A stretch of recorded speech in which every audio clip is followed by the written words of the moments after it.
खोजी टीवी के मुअज़्ज़िज़ दोस्तों, कुछ दिन पहले तक इसराइल की जानिब से ईरान को धमकियां दी जा रही थी कि हम ईरान की जौहरी साइट्स को निशाना बनाने वाले हैं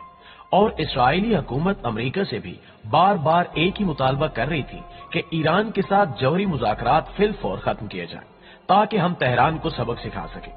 लेकिन ईरान की जानिब से इसराइली नहले पर ऐसा दहला फेंका गया कि इसराइल की नींदें हराम हो गई।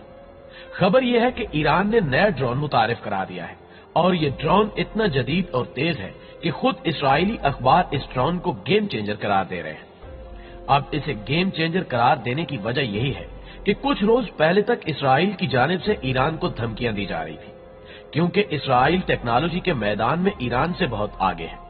लेकिन अब सूरत हाल कुछ यूं बन गई है कि ईरान की जानिब से इसराइल की ईंट से ईंट बजाने की तैयारी की जा रही है। ईरान ने कौन सा नया ड्रोन मुतारिफ करवाया, इस ड्रोन में कौन सी टेक्नोलॉजी इस्तेमाल की गई है, इसराइली मीडिया और हुकूमत क्यों चीख रहे हैं, इसराइली मीडिया इस ड्रोन को गेम चेंजर क्यों करार दे रहा है, इस सब पर हम आगे चलकर तफसील से बात करेंगे। नाज़रीन ग्रामी, जैसा कि हमने आपको बताया था कि ईरानी फौज पासदारान इनकलाब जोरों शोर के साथ गुज़श्ता कुछ दिनों से मशकों में मसरूफ थी। इन्हीं मशकों के दौरान ईरानी फौज ने टेक्नोलॉजी का शाहकार ड्रोन शाहिद 136 और इस ड्रोन के लॉन्चर की नुमाइश कर दी। दोस्तों, ईरानी फौज के ट्विटर अकाउंट पर इस ड्रोन की वीडियो भी शेयर की गई, जिसमें इसे कामयाबी के साथ हदफ को निशाना बनाते हुए देखा जा सकता है।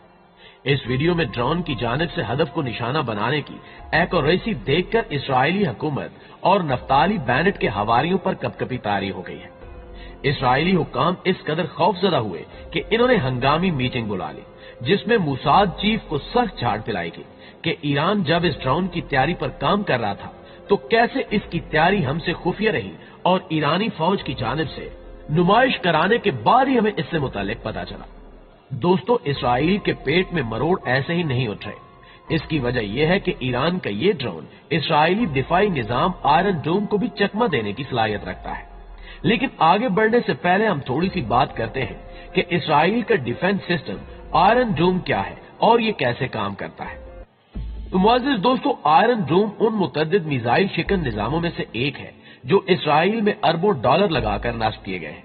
ये निजाम रेडार की मदद से इसराइल पर दागे जाने वाले मिसाइलों को ट्रैक करता है। मिसाल के तौर पर ईरान की जानिब से कोई मिसाइल अगर इसराइल पर दागा जाता है तो आयरन डोम का ये खुदकार या ऑटोमेटिक सिस्टम इन रॉकेट्स को ट्रैक करता है और इन्हें रोकने के लिए इंटरसेप्ट करने वाले मिसाइल दाग देता है, जो बाहर से आने वाले रॉकेट्स या मिसाइलों को रोकते हैं। इस सिस्टम की एक और खास बात यह है कि इस सिस्टम से उन रॉकेट्स को ट्रैक किया जाता है जो ज्यादा आबादी वाले इलाकों की जानिब जा रहे होते हैं, ताकि नुकसान को कम से कम किया जा सके। टाइम्स ऑफ इसराइल की एक रिपोर्ट के मुताबिक इस सिस्टम के तहत कोई भी रॉकेट या मिसाइल को रोकने या इंटरसेप्ट करने के लिए चलाया जाने वाला एक एक मिसाइल तकरीबन $1.5 लाख का पड़ता है। नाज़रीन ग्रामी, ये मिसाइल 2006 में इसराइल और जनूबी लबनान में मौजूद हिजबुल्लाह के दरमियान जंग छिड़ने के बाद बनाया गया था, क्योंकि उस जंग में हिजबुल्लाह ने इसराइल पर रॉकेट दाग दाग कर न सिर्फ उसकी ईंट से ईंट बजा दी थी, बल्कि इसराइल को करोड़ों डॉलर्स का नुकसान भी बर्दाश्त करना पड़ा था। अब हम आते हैं ईरानी ड्रोन शाहिद 136 पर कि ये कैसे काम करता है और इसकी क्या खसूसियात है। इसराइली मीडिया इस ड्रोन को खुदकुश ड्रोन या कामिकाज के नाम से पुकार रहा है, क्योंकि इन ड्रोन्स में ये टेक्नोलॉजी इस्तेमाल की गई है कि ये टारगेट के करीब पहुंचकर खुद को उड़ाने की सलाहियत भी रखते हैं, जिससे नुकसान डबल होता है। इसराइली अखबार यरूशलेम पोस्ट ने अपनी रिपोर्ट में लिखा कि ईरान का नया ड्रोन त्यारा और इसका लॉन्चर पैड माजी से ज्यादा खतरनाक है और ये अगली जंग में नया खतरा तस्वुर किया जाएगा। दोस्तों, जहां तक इस ड्रोन की खसूसियात की बात है तो इसकी सबसे कमाल बात यह है कि एक टर्म में तमाम ड्रोन्स को लोड किया जा सकता है और इनकी नकलो हरकत भी इंतहाई आसान है कि बस ट्रक में लाद कर कहीं भी मुंतकिल किया जा सकता है। जैसे 6 बैरल मिसाइल होते हैं कि इंतहाई आसानी के साथ मूवेबल होते हैं।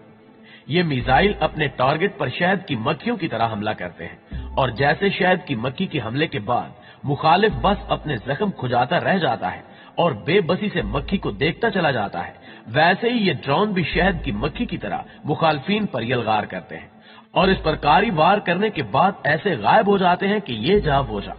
یہ ڈرون سسٹم اسرائیلی دفاعی نظام یعنی آئرن ڈوم کو چکمہ اس طرح دیتا ہے کہ ایک وقت میں بہت سارے ڈرونز اگر اسرائیلی حدود میں داخل ہو جائیں تو اسرائیلی دفاعی نظام کنفیوز بلکہ مفلوج ہو جائے گا کہ کس ڈرون کو چھوڑے اور کسے انٹرسپٹ کرے، کیونکہ پھر وہ انہیں ٹریس نہیں کر سکے گا۔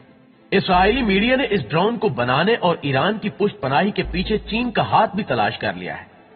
یروشلم پوسٹ کا کہنا ہے کہ چین اب کھل کر اسرائیل کے خلاف ایران کی حمایت میں میدان میں آ گیا ہے اور یہ تمام تر ٹیکنالوجی چین کی جانب سے نہ صرف ایران کو فراہم کی جا رہی ہے بلکہ اسے اسرائیل پر حملہ کرنے کے لیے بھی بیجنگ کی جانب سے اکسایا جا رہا ہے۔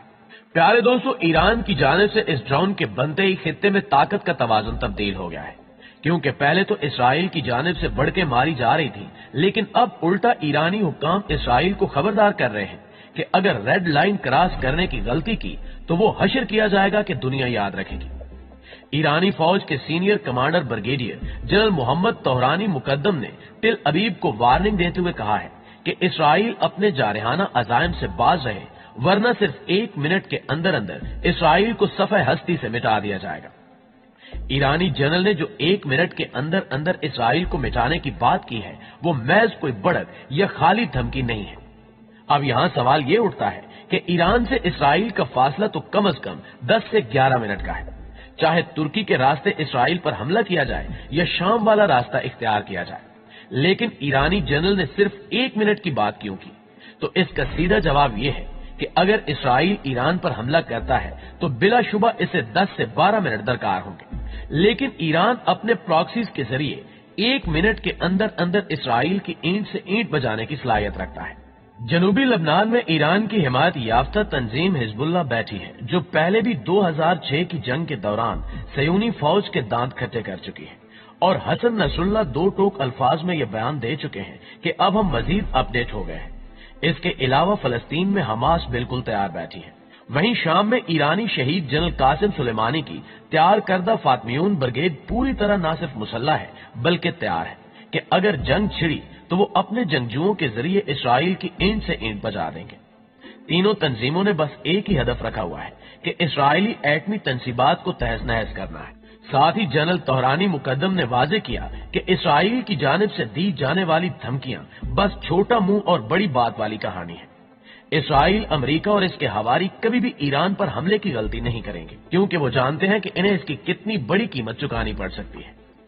ناظرین گرامی، اس جدید ترین ڈرون شاہد 136 کے بعد ایران کو ہر لحاظ سے اسرائیل پر برتری حاصل ہو گئی ہے۔ ایران نے تقریباً 2000 کے قریب یہ ڈرون لبنان، فلسطین اور شام پہنچا دیے ہیں، جہاں اس کی حمایت یافتہ تینوں تنظیمیں حماس، حزب اللہ اور فاطمیون بریگیڈ کے مجاہدین ان ڈرونز اور دیگر اسلحے کے ذریعے تل ابیب پر یلغار کرنے کا منصوبہ بنائے بیٹھے ہیں۔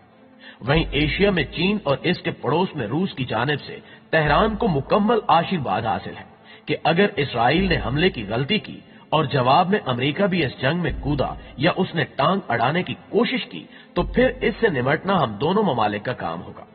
یہی وجہ ہے کہ ایرانی قیادت کے مزاج میں شدت پسندی اور جارحیت دیکھنے کو مل رہی ہے،